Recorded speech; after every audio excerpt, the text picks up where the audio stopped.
Class 10th mathematics कक्षा 10वीं गणित अध्याय 10 वृत्त यूनिट 10 सर्कल।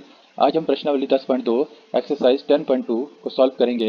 मैं self Deepak Kumar TGT non medical government senior secondary school team Shimla आपका स्वागत करता हूं। आज हम प्रश्नावली 10.2 में question number 1, question number 2, question number 3, question number 4, question number 5 को सॉल्व करेंगे।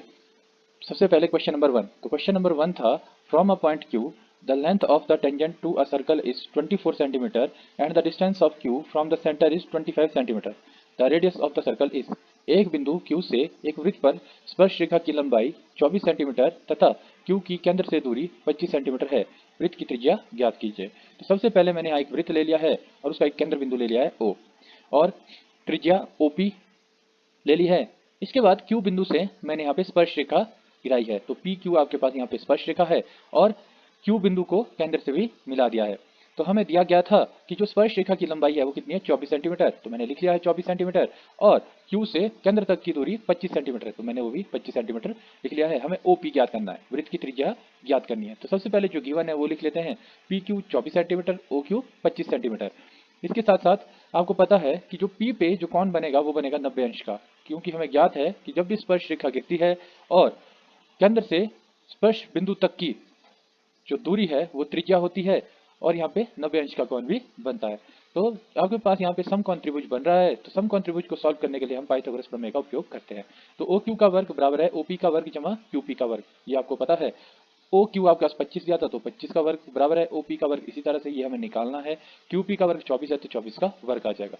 25 का वर्ग 625, OP का वर्ग इसी तरह से 24 का वर्ग होता है 576।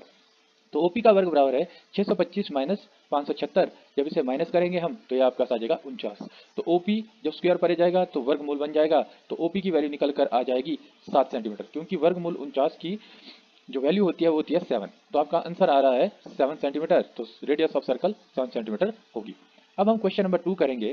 क्वेश्चन नंबर 2 में आपके पास एक फिगर दी गई है। तो लिखा गया है in figure if TP and TQ are the two tangents to a circle with center O so that angle POQ equal to 110 degree then angle PTQ is equal to।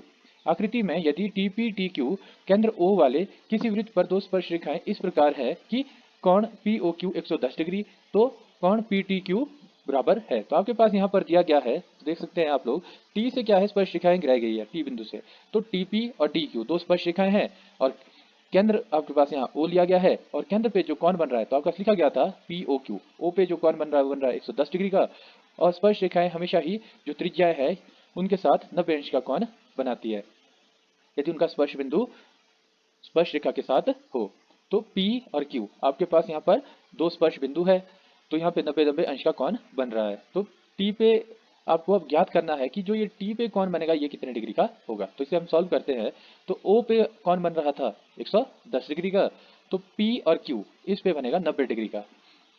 POQ2QT is a quadrilateral. तो ये आपके पास POQT ये क्या बन रहा है, चतुर्भुज बन रहा है। चतुर्भुज के चारों कोणों का योग 360 डिग्री होता है। तो मैंने यहाँ लिख लिया है कोण P प्लस कोण O प्लस कोण Q प्लस कोण T बराबर है 360 डिग्री। अब वैल्यू डाल देता हूँ, P की वैल्यू 90, O की वैल्यू 110, Q की वैल्यू 90, T की वैल्यू हमें निकालनी थी, बराबर है 360। इसे मैं तीनों को प्लस करूंगा, ये आपका 290 आ जाएगा। 290 जमा angle T equal to 360 degree आ जाएगा। तो एंगल T की वैल्यू आ जाएगी 360 माइनस 290। तो आप इसे माइनस करेंगे तो T की वैल्यू निकल कर आ जाएगी 70 डिग्री। तो इस तरह से हमने T की वैल्यू फाइंड आउट कर दी है जो आपका निकल कर आई है 70 डिग्री। इसके बाद question number 3। If the tangents PA and PB from a point P to a circle with centre O are inclined to each other at angle of 80 degree then angle POA is equal to. यदि एक बिंदु P से O केंद्र वाली किसी वृत्त पर PA PB स्पर्श रेखाएं परस्पर 80 डिग्री के कोण पर झुकी हो तो कोण POA है। तो आपको यहाँ पे बोला गया है, आपका एक वृत्त लिया मैंने यहाँ पे और इसका केंद्र ले लिया है O। साथ ही साथ P बिंदु से मैंने क्या किया है, बाहर एक बिंदु लिया है P, इसे मैंने दो स्पर्श रेखाएं गिरा दी है। स्पर्श रेखा गिरा दी है, उनका नाम आपका यहाँ दिया गया है PA और PB लिया गया है और इसे मैंने केंद्र से भी मिला दिया है। तो PA PB दो स्पर्श रेखा है और स्पर्श बिंदु से मैंने केंद्र तक भी रेखा ले लिया जो हमारी त्रिज्या होती है। तो यहाँ दो त्रिज्या निकल कर आई है और मैंने इसे साथ में आधा भी कर दिया। क्यों? क्योंकि हमें निकालना है POA मतलब इस तरफ का एंगल, O का आधा इस तरफ के लिए आ जाएगा। तो ये वाला एंगल आपको फाइंड आउट करना है। तो और आपको पता है जब भी स्पर्श रेखाएं गिरती है तो वो केंद्र के साथ हमेशा ही आपके पास 90 अंश का कोण बनाती है। तो P पे जो एंगल बन रहा है वो बन रहा है 80 डिग्री, मतलब पूरे P पर ये पूरा कोण कितना होगा, 80 डिग्री होगा। साथ ही साथ A और B की वैल्यू आपका 90 डिग्री है, ये हमें पता है। OPAB इज ए क्वाड्रिलेटरल, तो सम आपके पास यहाँ पर चतुर्भुज बन रहा है, OPAB एक चतुर्भुज बन रहा है। तो आपके पास पता है कि जो चतुर्भुज है उसके चारों कोणों का योग 360 डिग्री होता है। तो O plus P plus A plus B 360 degree आ जाएगा। वैल्यू डाल दूंगा, P की वैल्यू 80, A की वैल्यू 90, B की वैल्यू 90 आ जाएगी। O की वैल्यू हमें फाइंड आउट करनी है, तो O की वैल्यू आ जाएगी O plus 260 equal to 360 degree. O की वैल्यू आ जाएगी 360 माइनस 260 डिग्री इक्वल टू 100। तो आपके पास O की वैल्यू निकल कर आ जाएगी 100 डिग्री। तो ये O जो कोण बनेगा यहाँ पे पूरा, ये बनेगा 100 डिग्री का। तो अब मैंने क्या कर दिया, इसे तोड़ दिया है, OP रेखा से मैंने इसे तोड़ दिया है। तो आपके पास कोण AOP और कोण BOP किसका आधा होगा, O कोण का आधा। O तो ये पूरा है, जब इसे हम POA ये वाला कोण आधा होगा किसका, POB से, मतलब आपका ये आधा इस तरफ भी आधा हो जाएगा, किसकी वजह से, RHS कॉन्ग्रुएंसी के द्वारा, क्योंकि हमें RHS कॉन्ग्रुएंसी हमने पीछे भी पढ़ी हुई है। तो POA जो कौन होगा वो आपका निकल कर आ जाएगा 100/2 और वैल्यू निकल कर आ जाएगी 50 डिग्री। तो हमें यही कौन निकालना था, POA, ये क्या होगा, इसका आधा होगा, O का आधा हो जाएगा POA और उत्तर आ जाएगा 50 डिग्री। इसके बाद प्रश्न नंबर 4 को हम करेंगे, वो है prove that the tangents drawn at the end of a diameter of a circle are parallel. सिद्ध कीजिए किसी वृत्त के किसी व्यास के सिरों पर खींची गई स्पर्श रेखाएं समांतर होती है। तो ये आपको सिद्ध करना है। मैंने यहाँ वृत्त ले लिया है, वृत्त में एक व्यास ले लिया है और साथ ही साथ केंद्र बिंदु ले लिया है O, और व्यास पे ले लिया है AB, ये आपके पास आ गया है। इसके बाद बोला गया है कि व्यास के सिरे, जो व्यास के सिरे है A और B, उस पे क्या किया गया है, स्पर्श रेखाएं खींची गई है। तो स्पर्श रेखा P और Q मैंने यहाँ पर खींच दी है, और हमें ज्ञात है कि जब भी आपके पास स्पर्श रेखा गिरती है तो वो केंद्र से गुजरने वाली रेखा की हमेशा कितना होता है, 90 अंश पे कोण बनाती है। तो ये भी 90 डिग्री, ये भी 90 डिग्री, इसे मैंने ले लिया है कोण 1, ये ले लिया मैंने कोण 2। अब इसे सॉल्व करूंगा। A circle having centre O, मैंने क्या कर दिया, सर्कल ले लिया, उसका जो केंद्र है उसे ले लिया है O, एंड डायमीटर AB, व्यास कितना ले लिया है AB। P and Q are the two tangents on points A and B। तो P और Q क्या है, स्पर्श रेखाएं हैं जो किस से गुजर रही है, A और B बिंदु से होकर गुजर रही है। P और Q क्या है, स्पर्श रेखाएं हैं। और हम जानते हैं जो एंगल 1 होगा वो 90 डिग्री होगा और एंगल 2 कितना होगा, 90 डिग्री होगा। तो एंगल 1 एंगल 2 कैसे हो जाएंगे, दोनों ही कैसे हो जाएंगे, इक्वल हो जाएंगे, दोनों ही कितने आ रहे हैं, 90 डिग्री के आ रहे हैं। These are the alternate interior angles of parallel lines. तो आपने पढ़ी हुई है पैरेलल लाइंस की आइडेंटिटीज, कि जब भी कोई ट्रांसवर्सल पैरेलल लाइंस को कट करता है तो उसके जो अल्टरनेट इंटीरियर एंगल होते हैं वो कैसे होते हैं, इक्वल होते हैं। तो यहाँ पर भी यही चीज निकल कर आई है। तो इसे हम लिख सकते हैं कि जो P और Q है वो कैसे है, आपके पास पैरेलल है, क्योंकि अंदर के जब कोण बराबर होंगे, अल्टरनेट इंटीरियर एंगल बराबर होंगे, तो जो रेखाएं होती थी वो कैसी होती थी, समांतर होती है, और यही हमें ज्ञात करना था।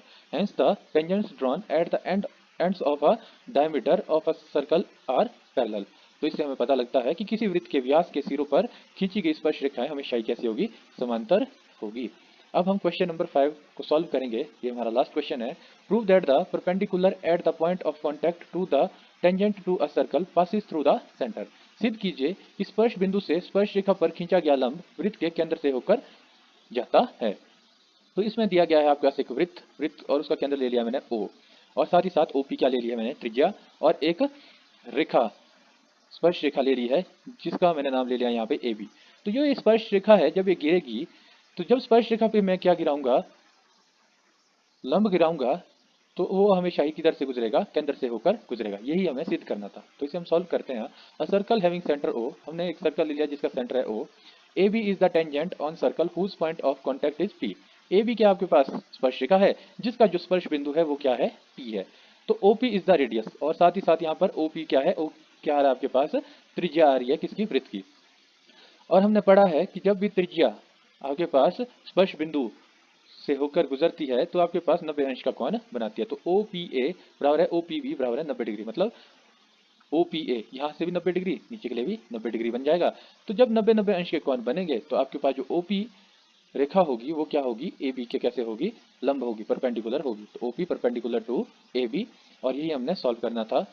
Hence the perpendicular at the point of contact to the tangent to a circle passes through the centre. तो आपको यहाँ पर सिद्ध हो गया है कि स्पर्श बिंदु से स्पर्श रेखा पर खींचा गया लंब वृत्त के केंद्र से होकर गुजरता है। तो आपने हमेशा याद रखना है कि केंद्र से जब भी आपके पास कोई रेखा स्पर्श बिंदु पे गिरती है या कोई त्रिज्या स्पर्श बिंदु से होकर गुजरती है तो हमेशा ही 90 अंश का कोण बनता है।